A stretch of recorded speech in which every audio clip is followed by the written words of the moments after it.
Hello my beautiful souls, welcome back to my channel. आज की reading में हम देखने वाले हैं कि आपको हर्ट करने वाले पर्सन को, जिन्होंने आपको तकलीफ़ दी है, उन लोगों को आपको हर्ट करने का क्या कर्मा मिल रहा है, अपने कर्मों का क्या फल वो इस वक्त पे फेस कर रहे हैं, वो हम देखने वाले हैं। रीडिंग जनरल है, आपके साथ जितना रेजोनेट करता है आप उतना रखिए, जितना रेजोनेट नहीं करता है उसे जाने दीजिए। मेल एंड फीमेल सभी के लिए और सारे ही साइंस के लिए रीडिंग है। रीडिंग टाइमलेस है, तो जिस वक्त पे आपके सामने आती है उस वक्त ये आपके साथ रेजोनेट कर सकती है। तो चलिए स्टार्ट करते हैं। हाईलाइटेड साइंस बता दूं, ये साइंस उस पर्सन के या फिर आपके हो सकते हैं। आप लोग वाटर साइन के हो सकते हैं, Cancer, Scorpio, Pisces. Air sign के हो सकते हैं, Gemini, Libra, Aquarius. Earth sign के भी हो सकते हैं, टॉरस, वर्गो, कैप्रिकॉर्न। आप लोगों के लिए नंबर 5 मई मंथ इंपॉर्टेंट हो सकता है। नंबर 2 फैब मंथ इंपॉर्टेंट हो सकता है। नंबर 8 अगस्त मंथ आप लोगों के लिए इंपॉर्टेंट हो सकता है। नंबर 4 अप्रैल मंथ भी इंपॉर्टेंट हो सकता है। यहाँ पर फायर साइन एरीज, लियो, सैजिटेरियस भी आप लोगों के लिए निकल कर आ गया है। नंबर 9 सितंबर मंथ भी मुझे यहाँ पर आप लोगों के लिए इंपॉर्टेंट दिखाई दे रहा है। तो चलिए स्टार्ट कर लेते हैं, देख लेते हैं क्या कर्मा फेस कर रहे हैं वो पर्सन आपको हर्ट करने का, आपको तकलीफ देने का। यहाँ पे अगर मैं सबसे पहली एनर्जी में देखूँ तो मुझे नज़र आ रहा है ना कि इस पर्सन के लिए ना नेम फेम बहुत ज़्यादा मायने रखता था। इनका पैसा, सोसाइटी में इनका नाम, इनकी प्रतिष्ठा, ये सब चीज़ें बहुत मायने रखती थी। और जिन चीज़ों में ना इनको डाउनफॉल इस वक्त पे फेस करना पड़ रहा है, स्पेशली फाइनेंस में तो बहुत ज़्यादा प्रॉब्लम्स फेस हो रही हैं, इनको बहुत ज़्यादा डिफ़िकल्टीज़ मिल रही हैं। कुछ नया काम अगर इन्होंने स्टार्ट किया था या फिर कुछ नया काम स्टार्ट करने के बारे में अगर ये पर्सन सोच रहे थे, तो वहाँ पर इनको डिफ़िकल्टीज़ फेस करनी पड़ रही है, वहाँ पर इनको कुछ प्रॉब्लम फेस करनी पड़ रही है, जिसकी वजह से ना ये पर्सन बिल्कुल भी हैप्पी नहीं है, सेटिस्फाई नहीं है। इन्होंने क्या किया ना, पुरानी चीज़ों को छोड़कर, पुराने संबंधों को छोड़कर कुछ नया स्टार्ट किया है डेफिनेटली अपनी लाइफ में। हो सकता है कहीं पर नया बिजनेस स्टार्ट किया है या फिर कहीं पर इन्वेस्टमेंट के बारे में सोच रहे थे, कुछ नया करने के बारे में सोच रहे थे, पर जो भी वो प्लान्स थे ना वो फेल होते हुए ज़्यादा दिखाई दे रहे हैं। ऐसा नज़र आ रहा है कि उस फील्ड में, उस जगह पर इनको ग्रोथ रिसीव नहीं हो रही है। अगर इन्वेस्टमेंट करते हैं, कहीं पर पैसा भी लगाते हैं, तो वहाँ से उनको रिटर्न्स अच्छे नहीं मिल रहे हैं, या फिर अगर किसी को पैसा देते हैं तो वहाँ पर पैसा फंस जाता है, लोग इनको वो पैसा रिटर्न वापस नहीं करते, जिसकी वजह से ये इस वक्त अपनी लाइफ में बहुत ज़्यादा परेशान है। ऐसा नज़र आ रहा है कि कोशिश बहुत कर रहे हैं, ऐसा नहीं है कि बिल्कुल हो पार के बैठ गए हैं, कुछ भी ट्राई नहीं कर रहे, ट्राई बहुत कुछ कर रहे हैं, हर एक फील्ड में ट्राई करने की कोशिश कर रहे हैं, लेकिन वो जो सोचते हैं कि इन्हें रिटर्न्स मिलने चाहिए थे, जो ये सोचते हैं कि इनको प्रॉफिट रिसीव होना चाहिए था, उतना प्रॉफिट इनको रिसीव नहीं हो पा रहा, जिसकी वजह से ये पर्सन इस वक्त बहुत डिस्टर्ब एनर्जी से गुजर रहे हैं। फाइनेंशियली बहुत ज़्यादा प्रॉब्लम फेस करते हुए, क्राइसिस फेस करते हुए नज़र आ रहे हैं, जहाँ पर इस वक्त इन्हें पैसों की बहुत ज़्यादा ज़रूरत है, लेकिन कोई भी ऐसा पर्सन नहीं है जो इनको हेल्प कर सके, फाइनेंशियली इनको स्टेबल कर सके, तो जिसकी वजह से ये इस वक्त पे बहुत ज़्यादा प्रॉब्लम्स को फेस करते हुए दिखाई दे रहे हैं। हैप्पी नहीं है, सेटिस्फाई नहीं है, सेटिस्फैक्शन की बहुत कमी नज़र आ रही है। जितना भी है इनके पास उतना भी इनको कमी नज़र आता है। हमेशा ज़्यादा की लालसा में इन्होंने जितना था वो भी खो दिया है, इस तरीके की एक एनर्जी दिखाई दे रही है। ये पर्सन इस वक्त अपनी लाइफ में ओवर थिंकिंग बहुत ज़्यादा कर रहे हैं। कोई रास्ते इनको ना नज़र नहीं आ रहे कि किस रास्ते पे चलकर अपनी लाइफ में आगे बढ़े हैं, क्या करना चाहिए, क्या नहीं करना चाहिए, कुछ भी इनको इस वक्त पे समझ नहीं आ रहा। एक कन्फ्यूजन इनके माइंड में दिखाई दे रहा है, बार बार चीज़ों को लेकर ओवर थिंकिंग बहुत ज़्यादा कर रहे हैं, किसी भी सिचुएशन में बहुत ज़्यादा ओवर थिंकिंग कर रहे हैं, जिसकी वजह से आगे नहीं बढ़ पा रहे हैं। कोई होप नज़र नहीं आ रही, कोई एक ऐसी लाइट नज़र नहीं आ रही जिसके ज़रिए अपनी लाइफ में आगे बढ़ सकें, या जिसको हाथ पकड़ के अपनी ज़िंदगी में आगे चल सकें। ऐसा कोई भी पर्सन नज़र नहीं आ रहा, ना इनको ऐसी कोई होप नज़र आ रही है। इस वक्त ऐसा दिखाई दे रहा है ना कि फ्यूचर इनको ना ब्राइट नज़र नहीं आ रहा है। इन्हें लग रहा है कि आगे अगर ये कोई स्टेप आगे बढ़ाते हैं तो शायद और बुरी तरीके से फंस जाएंगे या और बुरी तरीके से स्टक हो जाएंगे। हेल्थ इश्यूज़ भी बहुत ज़्यादा हैं। मेनली तो मुझे ऐसा नज़र आ रहा है इमोशनली बहुत ज़्यादा डैमेज इस टाइम पे हैं, इमोशनली बहुत ज़्यादा परेशान हैं, ड्रेन्ड खुद को फील कर रहे हैं, जहाँ पर स्ट्रांग होकर ना कोई डिसीजन ले पा रहे हैं, ना ही इनका किसी काम में मन लग रहा है। सबसे बड़ी बात है कि डिस्ट्रैक्टेड बहुत ज़्यादा ये पर्सन इस वक्त पे हैं, कहीं पर भी इनका मन नहीं लगता है किसी काम में भी। 4 दिन तक अगर कोई काम कर रहे हैं तो 5वें दिन इनका मन उस चीज़ से हट जाता है, जिसकी वजह से अपनी पूरी एनर्जीज़ को वहाँ पे लगा नहीं पा रहे हैं और वर्क भी अच्छे से हो नहीं पा रहा है। और काम में इतनी प्रॉब्लम है कि इमोशनल बहुत ज़्यादा हो जाते हैं, शेयर करने के लिए कोई पर्सन दिखाई नहीं देता। ऐसा दिखाई दे रहा है कि इनकी लाइफ से रिसेंटली ना किसी पर्सन ने इनसे मूव ऑन किया है या फिर इनको धोखा दिया है, चीटिंग इनको रिसीव हुई है किसी अपने से। हो सकता है ये वर्क फील्ड में भी हो कि किसी से साथ मिलकर इन्होंने कोई काम स्टार्ट किया था, किसी के साथ मिलकर कुछ न्यू बिगनिंग करी थी, लेकिन उस पर्सन ने इनको चीट करके अपनी लाइफ में फोकस करना ज़्यादा ज़रूरी समझा, या फिर प्रॉब्लम के टाइम पे, डिफ़िकल्टीज़ के टाइम पे इनका साथ नहीं दिया, इनको सपोर्ट नहीं किया, जिसकी वजह से इस टाइम पे ना ये पर्सन बहुत ज़्यादा बिट्रेड फील कर रहा है। इसको ऐसा लग रहा है कि इन्होंने मेहनत बहुत करी या इन्होंने काम बहुत करा, लेकिन सामने वाले ने इनकी रिस्पेक्ट नहीं करी या सामने वाले ने उनको इतना रिस्पेक्ट नहीं दिया जितना कि ये डिज़र्व करते थे। इनकी लाइफ में इस वक्त पे इमोशनली बहुत ज़्यादा डैमेजेस चल रहे हैं और फाइनेंशियली तो चीज़ें अच्छी हैं ही नहीं, उसके साथ साथ इनके आसपास के लोगों के साथ भी मिसकम्युनिकेशन बहुत ज़्यादा दिखाई दे रहे हैं। एक तो ऊपर से इनका रूड बिहेवियर बहुत ज़्यादा है, ये अगर प्रॉब्लम में भी होते हैं लोगों के साथ बहुत रूडली बिहेव करते हैं, जिसकी वजह से लोग इनसे कनेक्ट नहीं होना चाह रहे हैं। इस वक्त पे इनकी लाइफ में ज़्यादातर लोग ऐसे हैं जो कि इनसे डिस्टेंस बना के बैठे हुए हैं या एक तरीके की दूरी बनाकर बैठे हुए हैं, जिसकी वजह से इस वक्त ये अपनी लाइफ में सेटिस्फाई नहीं है, हैप्पी नहीं है, खुश नहीं है। जिस भी पोजीशन में अपनी लाइफ में इस वक्त पे हैं वहाँ पर खुद को हैप्पी फील नहीं कर पाते हैं।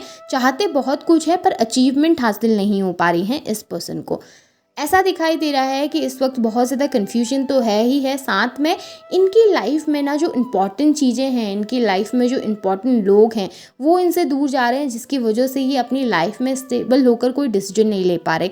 और सबसे बड़ी बात है इनका ना मनी रिलेटेड कोई मैटर ज़रूर है, जहाँ पर इन्होंने पैसा कहीं पर लगाया था, इन्वेस्ट करा था ना, जहाँ से इनको वो रिटर्न्स उतना नहीं मिल पा रहा, या प्रॉपर्टी रिलेटेड कोई मैटर हो सकता है जिसकी वजह से इस वक्त पे बहुत ज़्यादा परेशानी है।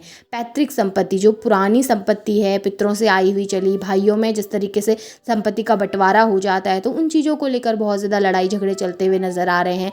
उन चीज़ों की वजह से घरों में मतभेद होते हुए नज़र आ रहे हैं, जिसकी वजह से एक डिस्ट्रीब्यूट की एनर्जी ज़्यादा बनती हुई दिखाई दे रही है, जिसमें इनको समझ नहीं आ रहा कि किस तरीके से ये अपने पक्ष को रखें या किस तरीके से अपनी प्रॉपर्टी को सेव करें। यहाँ पे ऐसा दिखाई दे रहा है कि ज़मीन से रिलेटेड भी कोई विवाद हो सकता है, जिसकी वजह से थोड़ा सा परेशान ज़रूर ये पर्सन दिखाई दे रहे हैं। अपनी चीज़ों को लेकर बहुत ज़्यादा कंसर्न दिखाई दे रहे हैं। और यहाँ पर ना जो भी इन्होंने सेविंग्स करी थी वो भी मुझे ऐसा नज़र आ रहा है कि बहुत ज़्यादा जगहों पर इन्होंने इन्वेस्ट कर दिया है, जिसकी वजह से इनको बहुत ज़्यादा नुकसान भी फेस करने को मिला है, जिसकी वजह से अब बहुत ज़्यादा परेशान है, जिसकी वजह से करंट सिचुएशन में बहुत डिफ़िकल्टीज फेस कर रहे हैं। मुझे इस पर्सन की लाइफ में ना फाइनेंशियली बहुत ज़्यादा प्रॉब्लम दिखाई दे रही है। करंट सिचुएशन में तो फाइनेंशियली ज़्यादा प्रॉब्लम है, इमोशनल प्रॉब्लम या रिलेशनशिप में प्रॉब्लम होने की बजाय इनकी लाइफ में फाइनेंशियली क्राइसिस ज़्यादा आ रही हैं, क्योंकि इस पर्सन के लिए फाइनेंस बहुत मैटर करता था, इस पर्सन के लिए पैसा बहुत ज़्यादा मैटर करता था, जिसकी वजह से शायद ये प्रॉब्लम्स इनकी लाइफ में ज़्यादा फेस करनी पड़ रही है।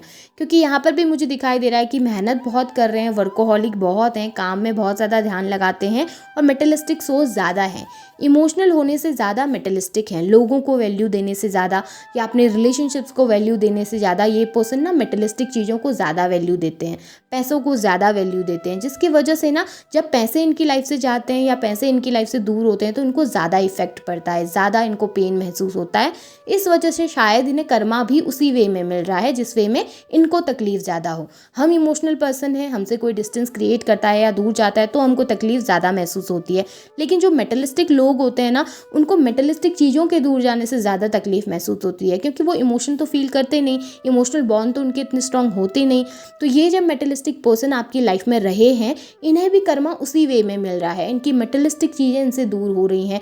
नाम प्रतिष्ठा, जो इन्होंने मान सम्मान बना के रखा है सोसाइटी में, वो कम हो रहा है। इनके फाइनेंस में प्रॉब्लम्स आ रही है, मेहनत करते हैं, रिटर्न्स उतने नहीं मिलते हैं, जिसकी वजह से ये पर्सन थोड़ा सा डिस्टर्ब ज़रूर फील कर रहे हैं। और ये एनर्जीज़ ना आपको भी देखने को मिलती होंगी, रिसेंटली देखा होगा आप लोगों ने कि उनके एनर्जीज़ में बहुत बदलाव आए हैं। यहाँ पर ऐसा भी दिखाई दे रहा है मुझे कि ये पर्सन ना इस टाइम पे बहुत ज़्यादा थक चुके हैं, अपनी ज़िंदगी में फाइट बैक करते करते बहुत ज़्यादा थक चुके हैं, क्योंकि इनको लग रहा है कि मैं तो अपनी तरफ से सब कुछ कर रहा हूँ या मैं तो अपनी तरफ से सारी एनर्जीज़ दे रही हूँ, लेकिन सामने वाले की तरफ से या मुझे सामने से उतने सब कुछ रिटर्न्स क्यों नहीं रिसीव हो रहे हैं, उतना सब कुछ क्यों रिसीव नहीं हो रहा जितना कि मैं सबके लिए कर रहा हूँ। इस पर्सन की लाइफ में ना ये बहुत ज़्यादा कभी कभी अकेलेपन को फील करते हैं, क्योंकि क्या है ना कि इस पर्सन ने बाहर की चीज़ों को और चीज़ों को, मेटलिस्टिक चीज़ों को इतना वैल्यू दे दी कि इन्होंने कोई ऐसे रिश्ते नहीं बनाए अपनी ज़िंदगी में जो इनको सपोर्ट कर सके मुसीबत के समय पे। अब जब प्रॉब्लम आ रही है, फाइनेंस भी अच्छे नहीं चल रहे हैं, इमोशनल भी ये पर्सन बहुत ज़्यादा है, तो ऐसा कोई पर्सन नहीं दिखता जिससे ये शेयर कर सकें अपने इमोशन, जिसको बता सकें, जिसकी वजह से बहुत ज़्यादा थक चुके हैं अपनी ज़िंदगी में, फाइट बैक करते करते बहुत ज़्यादा हार चुके हैं और बहुत ज़्यादा डिस्टर्ब फील करते हुए ज़्यादा नज़र आ रहे हैं। कहीं ना कहीं इनको कर्मा इसी वे में मिल रहा है कि इन्हें धीरे धीरे करके तोड़ा जाए, ताकि इन्हें यकीन हो सके या इन्हें रियलाइज़ हो सके कि इन्होंने गलतियाँ करी हैं अपनी लाइफ में और ये उन गलतियों को सुधार सके। कभी भी हमें अपनी लाइफ में ना कर्मा इसलिए नहीं मिलता है कि यूनिवर्स हमें दंड देना चाहते हैं या यूनिवर्स हमें पनिश करना चाहते हैं। यूनिवर्स चाहते हैं कि हम सुधरें, हम अपने अंदर से चेंज लाएं। हमने अगर कोई गलती करी है तो उसको हम कभी दोहराएं नहीं। तो इस पर्सन को भी उसी वे में सुधारा जा रहा है, इस पर्सन को भी उसी वे में गाइडेंस दी जा रही है कि आप धीरे धीरे सही डायरेक्शन में आओ, अपनी मेटलिस्टिक चीज़ों को छोड़कर थोड़ा सा इमोशनल होने की कोशिश करो। डेफिनेटली इस समय पे बहुत सारी प्रॉब्लम्स इनकी लाइफ में हैं, स्पेशली फाइनेंशियली मुझे बहुत ज़्यादा प्रॉब्लम नज़र आ रही है और इसी तरीके से ये अपना कर्मा इस समय पे रिसीव कर रहे हैं। जो भी इन्होंने लोगों के साथ किया था, जिस तरीके से हर्ट किया, उसी तरीके से इनकी लाइफ में भी प्रॉब्लम्स आ रही हैं। अब मैं गाइडेंस के कार्ड्स आप लोगों के लिए देख रही हूँ। देख लेते हैं कि आपने इस समय पे क्या करना चाहिए, क्या ऐसा करें कि आपकी लाइफ बेटर हो सके और आपकी लाइफ ट्रैक पे आ सके। ओके, पे टाइम। डेफिनेटली यूनिवर्स कह रहे हैं कि ये पे टाइम है। जैसा कर्मा आपने किया है या जैसा भी कर्मा लोगों ने किया है, उसका फल उनको डेफिनेटली रिसीव होगा। अगर कोई ऐसे पर्सन है आपकी लाइफ में जिन्होंने आपको तकलीफ दी थी, हर्ट की थी, तो डेफिनेटली उन्हें उनका कर्मा ज़रूर रिसीव होगा। और अगर आपने कोई अच्छा कर्मा किया है तो आप इंतज़ार कीजिए, आपको भी उसका फल ज़रूर रिसीव होगा। यूनिवर्स कह रहे हैं बस ब्लाइंडली मेरे ऊपर ट्रस्ट करो, मेरे ऊपर बिलीव करो, मेरे ऊपर फेथ रखो कि मैं तुम्हारी लाइफ में जो भी करूँगा बेहतर करूँगा। मेरी तरफ से तुम्हें हर एक चीज़ और हर एक ब्लेसिंग्स रिसीव होगी। बस आपने ना अपने कर्मा को सही रखना है, आपने अपने कर्म अच्छे करते रहना है। बाकी किसी के बारे में ना बुरा सोचिए, ना किसी का बुरा करने की कोशिश कीजिए। बस अपनी लाइफ में फोकस करके आगे बढ़ते रहिए, अच्छा करते रहिए। आपको उन चीज़ों की जो भी पेमेंट होगी, आपको उन चीज़ों का जो भी फल होगा वो ज़रूर मिलेगा। और जिन लोगों ने बुरा किया है उनको भी डेफिनेटली अपना कर्मा ज़रूर फेस करना पड़ेगा। बस इसी विश्वास के साथ, इसी ट्रस्ट के साथ आपने ब्लाइंडली यूनिवर्स के ऊपर ट्रस्ट करना है और ये बिलीव करना है कि वो आपकी लाइफ में जस्टिस ज़रूर करेंगे। वो देने वाले हैं, वो करने वाले हैं, तो वो आपकी तरफ भी ज़रूर देखेंगे और आपको भी खुशियाँ ज़रूर रिसीव होंगी, आपको भी ब्लेसिंग ज़रूर रिसीव होंगी। सो पॉजिटिव रहिए, पॉजिटिव सोचिए। और अगर रीडिंग रेजोनेट हो रही है, पसंद आ रही है, तो इसे क्लेम कीजिए, लाइक कीजिए, शेयर कीजिए, चैनल को सब्सक्राइब भी ज़रूर कीजिएगा। बेल आइकन को ऑन करना ना भूलें। Thank you.